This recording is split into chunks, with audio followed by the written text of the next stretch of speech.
하나님의 말씀을 봉독하겠습니다. 히브리서 12장 25절에서 29절까지의 말씀입니다. 히브리서 12장 25절에서 29절까지의 말씀입니다. 신약성경 368면 어간에 있습니다. 너희는 삼가 말씀하신 일을 거역하지 말라. 땅에서 경고하신 일을 거역한 그들이 피하지 못하였거든 하물며 하늘로부터 경고하신 일을 배반하는 우리일까 보냐. 그때에는 그 소리가 땅을 진동하였거니와 이제는 약속하여 이르시되 내가 또 한 번 땅만 아니라 하늘도 진동하리라 하셨느니라. 이 또 한 번이라 하심은 진동하지 아니하는 것을 영존하게 하기 위하여 진동할 것들 곧 만드신 것들이 변동될 것을 나타내심이라. 그러므로 우리가 흔들리지 않는 나라를 받았은즉 은혜를 받자. 이로 말미암아 경건함과 두려움으로 하나님을 기쁘시게 섬길지니 우리 하나님은 소멸하는 불이심이라. 아멘. 오늘 본문의 말씀은 그 앞에 있었던 신약 시대의 성도들은 시내산에 있지 않고 시온산에 있다. 지위와 신분이 다르다. 하나님께서 이스라엘 백성을 인도하여 내어 자신의 백성을 삼았을 때 주었던 율법과 또 그들의 신분과 신약 시대의 예수 그리스도로 말미암아 우리를 죄 가운데서 구원하시고 주신 운명과 신분은 큰 차이가 있다. 그런 배경을 두고 하시는 말씀입니다. 예수의 메시아 되심과 우리를 위하여 죽으신 사건은 정말 온 우주의 일대 혁명이며 또 하나님이 그가 만드신 창조 세계를 향하여 작정하시고 행하신 권능이며 은혜며 궁극적인 목적이었던 것입니다. 그러니 우리가 예수를 믿고 산다는 것은 굉장한 것인데 신앙생활의 현실을 보면 성도들이 이 구원을 예수를 믿고 나면 이제 더 이상 할 것이 없다 하는 식의 이해를 어떤 오해를 함으로써 마음의 감동과 작정과 큰 깨우침으로 주어진 구원이 예수님 오시기까지 유지되지 않는 현실 속에서 이제 당황하게 된다는 사실입니다. 구원을 받았으면 천국에 직접 데려가시거나 아니면 현실 속에서 믿는 사람과 믿지 않는 사람이 분명하게 차별이 되는 어떤 형통함, 어떤 내적 평안 같은 것이 확실해야 될 텐데 그렇지 않은 현실, 믿은 것이 무슨 소용이 있나 싶은 이 어려움을 우리는 다 일종의 이제 체념화되어 안 믿는 것도 아니고 믿는 것도 아닌 그리고 신앙 현실에 대한 어떤 원망이 자리를 잡게 되는 것이 이 구원의 여정 속에 모두에게 보편적인 진실입니다. 히브리서를 받아봐야 했던 이 믿음의 공동체가 자신들의 현실을 이해할 수 없어서 이제 예수 믿는 걸 포기하거나 혹은 타협하거나 혼란에 빠진 자들에게 권면하기 위해서 준 편지인데 쉬운 말들, 믿음을 가져라, 기도해라 이렇게 하지 않고 그것은 필연적인 과정이다 이렇게 소개하고 있다고 말씀드렸습니다. 그러니까 예수를 믿으면 믿은 다음의 현실에 대한 성경의 이해를 촉구해야 됩니다. 근데 거기가 없습니다. 거기가 혼란스럽고 막막하게 되어 있는 바람에 모두가 아는 잣대가 내가 뭘 잘못해서 이 어려움을 당하고 있는가? 아니면 하나님은 왜 내게 대해서 냉담하신가? 이런 질문들밖에 남은 게 없습니다. 말하자면 예수를 믿고 나면 믿지 않은 자들과 가장 큰 차이가 세계관이 달라져야 되는 것입니다. 기독교 신앙의 세계관이라는 것을 확립해야 되는데 그 필요성과 그 도전을 구체화하지 못해서 생기는 것입니다. 세계관이란 쉽게 이 세상이라는 것은 기원이 무엇이며 그 원리가 무엇이며 어디로 가는가, 이것이 세계관입니다. 우리가 몸담고 사는 세상, 우리가 외면하거나 도망칠 수 없는 이 세상의 원리가 도대체 무엇을 목적하고 어떤 의미가 있는가라는 질문을 해야 되는 게 세계관입니다. 모든 세상 사람들은 다 자연주의적 세계관을 가집니다.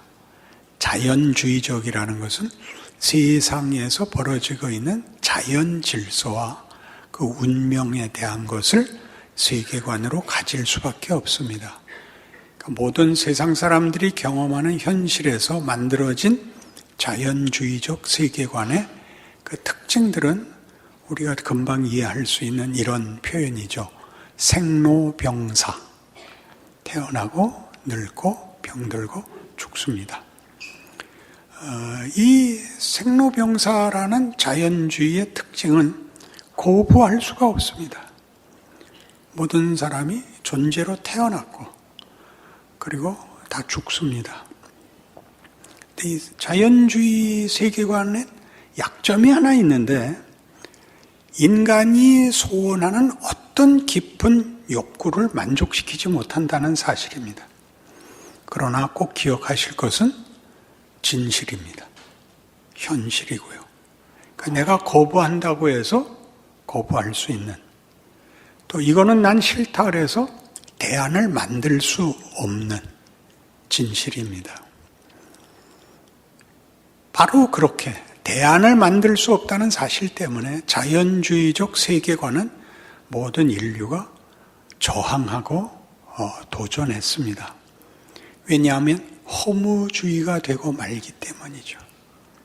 우리 모두 그렇게 살듯이 원망하거나 체념하고 살 수밖에 없습니다. 대안을 만들 수 없어서.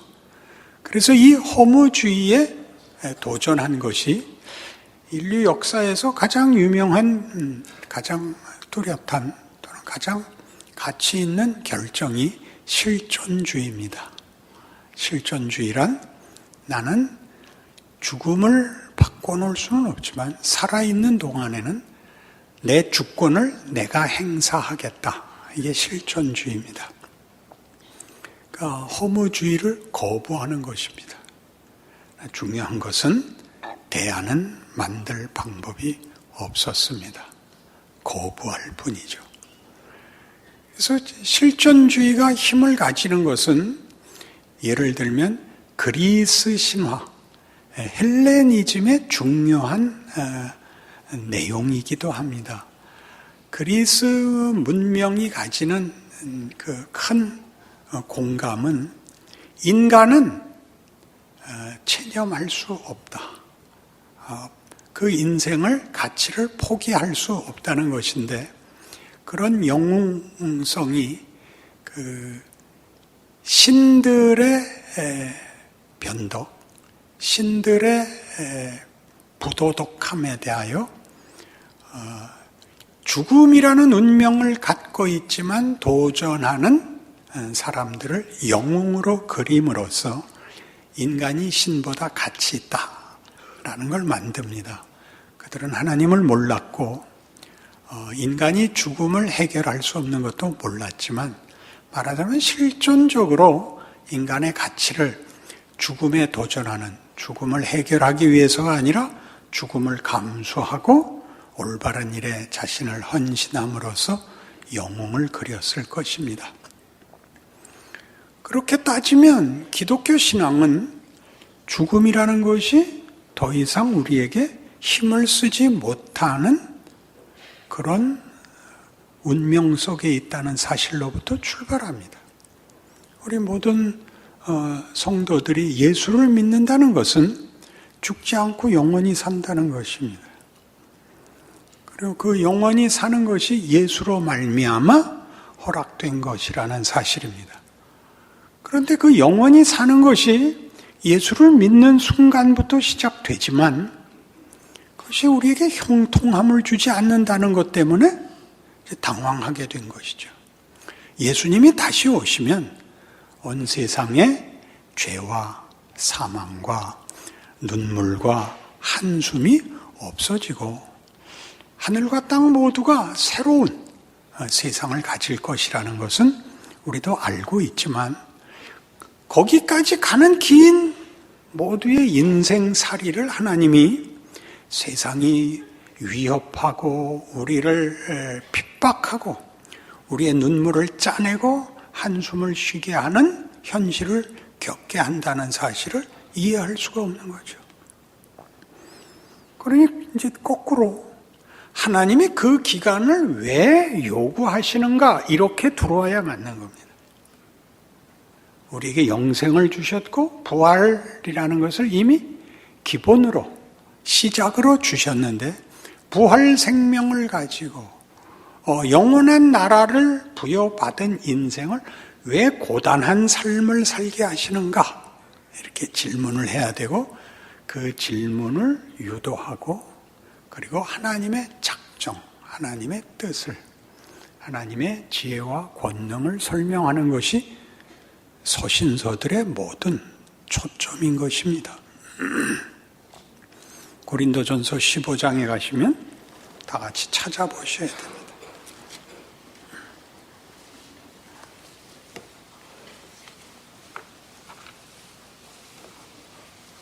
20절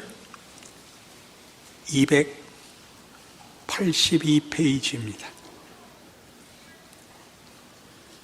그러나 이제 그리스도께서 죽은 자 가운데서 다시 살아나사 잠자는 자들의 첫 열매가 되셨도다. 사망이 한 사람으로 말미암았으니 죽은 자의 부활도 한 사람으로 말미암는도다. 아담 안에서 모든 사람이 죽은 것 같이 그리스도 안에서 모든 사람이 삶을 얻으리라. 그러나 각각 자기 차례대로 되리니 먼저는 첫 열매인 그리스도요, 다음에는 그가 강림하실 때 그리스도에게 속한 자요, 그 후에는 마지막이니 그가 모든 통치와 모든 권세와 능력을 멸하시고 나라를 아버지 하나님께 바칠 때라. 그가 모든 원수를 그 발 아래 둘 때까지 반드시 왕노릇 하시리니 맨 나중에 멸망받을 원수는 사망이니라. 종말을 얘기합니다. 자연주의가 인류의 역사를 아메바로부터 시작할 수밖에 없었다면, 그렇죠? 진화돼서 결국 죽는, 기독교인이 가지는 역사과는 다릅니다. 기독교 신앙인들의 역사 이해는 창조, 타락, 약속, 구원, 교회, 그리고 종말입니다. 창조와 종말. 이 종말은 심판이라는 말로 종종 소개되는데 이 심판은 공포스러운 것이 아닙니다. 완성입니다.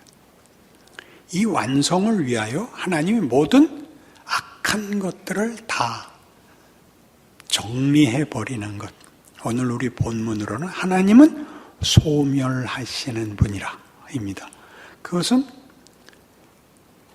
마지막 심판이 모두에게 두려운 것이 되는 것이 아니라 우리의 기도에 응답하시는 하나님이 그의 자녀들을 완성의 자리로 부르는 자리인데 아직까지 우리를 붙잡고 있는 죄의 세력과 모든 눈물과 한숨을 짜내는 모든 악한 것들을 제거하고 새하늘과 새 땅을 주시는 때에 마지막에 멸망받을 원수가 사망인 것입니다.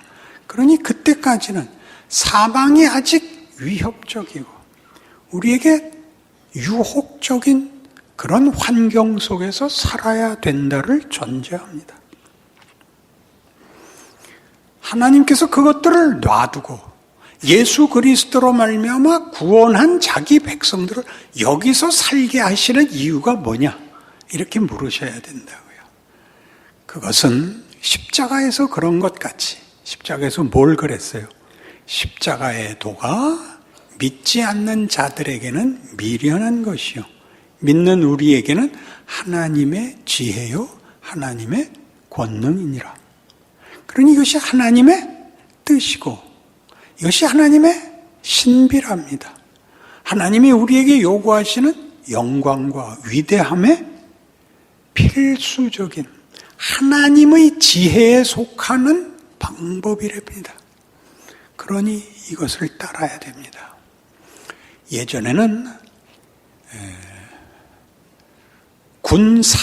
군사부일체라는 말을 썼습니다. 임금과 스승과 부모님이 궁극적 권위라, 무조건 말을 들어야 된다.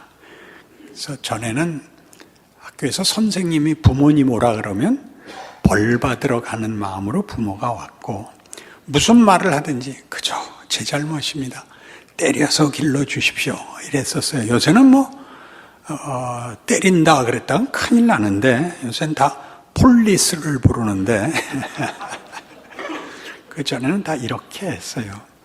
이게 스승을 믿었죠.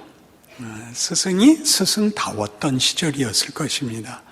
우리는 비교할 수 없는, 우리를 위하여 그 아들을 주신 하나님, 우리에게 아버지시라서 우리로 하여금 아빠 아버지라고 불리우기를 기뻐하시는 하나님이 정한 과정인 것입니다. 손해보지 않는 것이죠.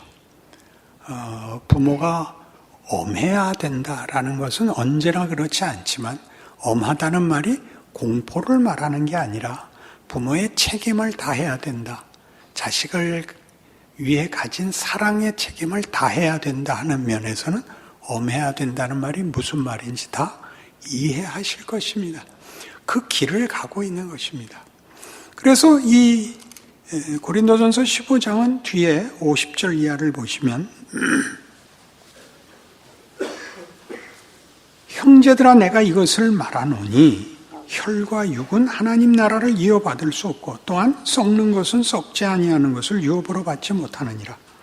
보라, 내가 너희에게 비밀을 말하노니 우리가 다 잠잘 것이 아니요 마지막 나팔에 순식간에 호련히 다 변화하리니, 나팔 소리가 나매 죽은 자들이 썩지 아니할 것으로 다시 살고 우리도 변화하리라.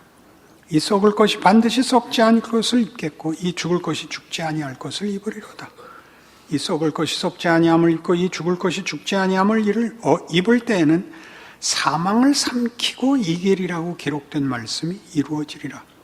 사망아, 너의 승리가 어디 있느냐? 사망아, 네가 쏘는 것이 어디 있느냐? 사망이 쏘는 것은 죄요, 죄의 권능은 율법이니라. 우리 주 예수 그리스도로 말미암아 우리에게 승리를 주시는 하나님께 감사하노니, 그러므로 내 사랑하는 형제들아, 견실하며 흔들리지 말고 항상 주의 일에 더욱 힘쓰는 자들이 되라. 이는 너희 수고가 주 안에서 헛되지 않은 줄 알미라. 사망을 조롱하는 것입니다. 굉장하지 않습니까? 자연주의가 사망을 극복할 수 없어서 허무주의로 빠지고, 그 문제를 해결할 수 없는 인류가 거기에 대한 답을 내놓은 것이 대안을, 구원을 만들어낸 것이 아니라, 다만 나는 거기에 굴복하지 않겠다라는 오기를 발동한 게 전부인 실존주의와 얘기가 다릅니다. 우리는 영생을 가진 자이고 하나님이 우리를 당신의 영광의 찬송으로 목적하셨다고 얘기합니다.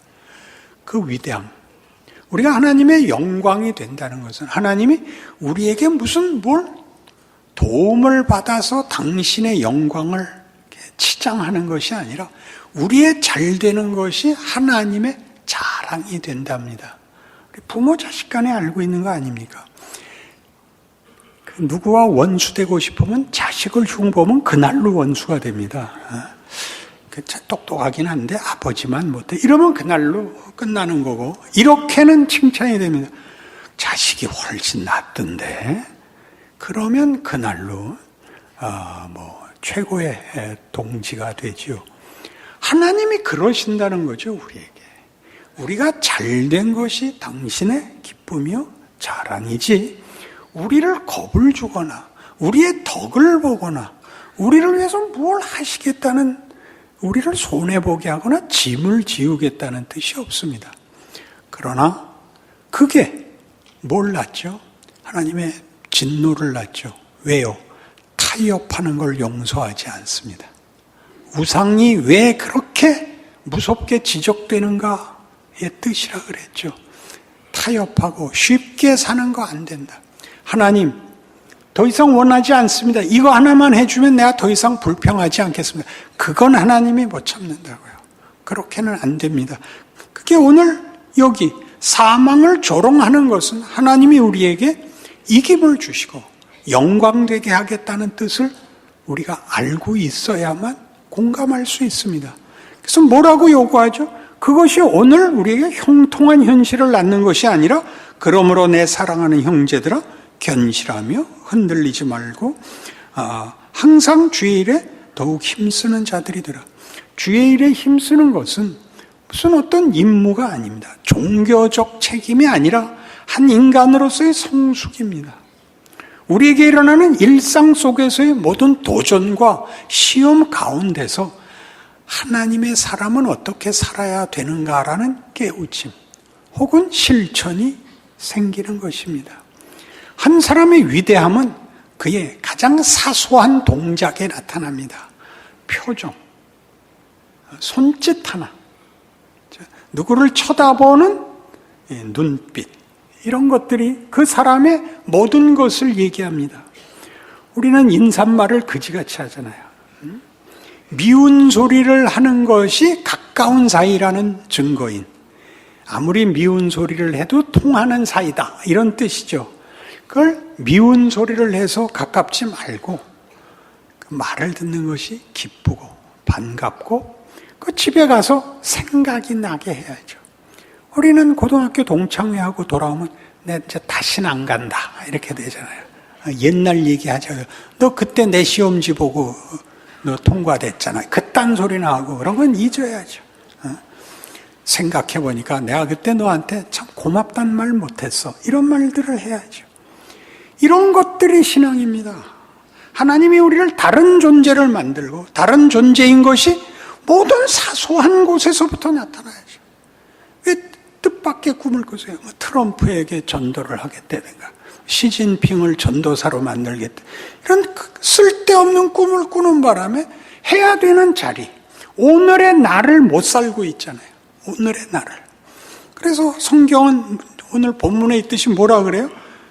너희 그때 시내산에서 율법을 받았을 때도 그게 얼마나 엄한 명령이었는지 아느냐? 그걸 틀려도 죽였다. 그렇다면 지금 너에게 준 영광은 얼마나 대단한 것이냐? 하나님이 가만히 있을 것 같으냐? 이것은 공포를 도입하는 것이 아니라 그 진정성을 모르겠냐? 그 아들을 주신 그 진정성에 너는 진정한 대응을 해야 된다. 그렇게 얘기하는 것입니다. 그래서 이 하나님은 소멸하시는 불이라는 말은 이사야 60장에서부터 이렇게 나옵니다. 아주 놀랍게 하나님의 진정성을, 너희는 이 하나님의 진정한 마음을 놓치지 마라. 거기에 정당한 반응을 해라가 나오는데, 우선 이거부터 읽고요. 66장